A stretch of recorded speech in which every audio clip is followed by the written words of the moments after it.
हमेशा की तरह ये परिवार छुट्टी वेकेशन मनाने के लिए निकलता है। जंगल के रास्ते से गाड़ी चलाते समय उन्हें अचानक एक गिरा हुआ पेड़ मिलता है जो उनका रास्ता रोक रहा होता है।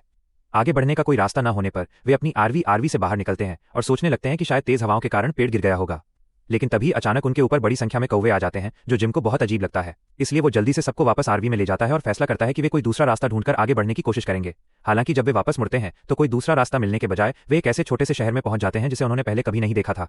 पूरी तरह से भ्रमित कंफ्यूज होकर जिम वहां के शेरिफ से रास्ता पूछता है। शेरिफ बस उससे कहता है कि इसी सड़क पर सीधे गाड़ी चलाते रहो। इसलिए वे फिर से आगे बढ़ जाते हैं। लेकिन कुछ देर गाड़ी चलाने के बाद वे वापस उसी शहर में पहुंच जाते हैं। जिम हैरान रह जाता है और समझ नहीं पाता कि वे वापस उसी जगह कैसे आ गए। वे फिर से कोशिश करते हैं और एक बार फिर वे खुद को उसी शहर में पाते हैं।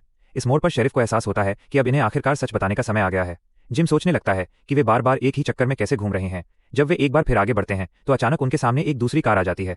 दोनों गाड़ियां बहुत तेज गति में थीं और टक्कर से बचने के लिए मुड़ते समय जिम की आरवी सड़क से फिसल जाती है और जंगल में दुर्घटनाग्रस्त क्रैश हो जाती है। जिम और उसका परिवार आरवी के अंदर फंस जाते हैं।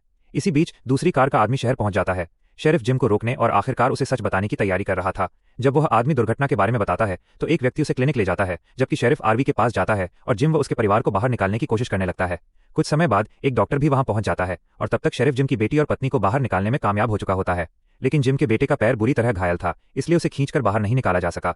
इस वजह से जिम की पत्नी और बेटी को शहर भेज दिया जाता है, जबकि जिम अपने बेटे को बचाने के लिए डॉक्टर के साथ वहीं रुक जाता है। जैसे ही रात होने लगती है, शेरिफ आरवी पर एक ताबीज टैलिस्मैन लगा देता है। अंधेरा होते ही कई लोग आरवी के आसपास इकट्ठा होने लगते हैं।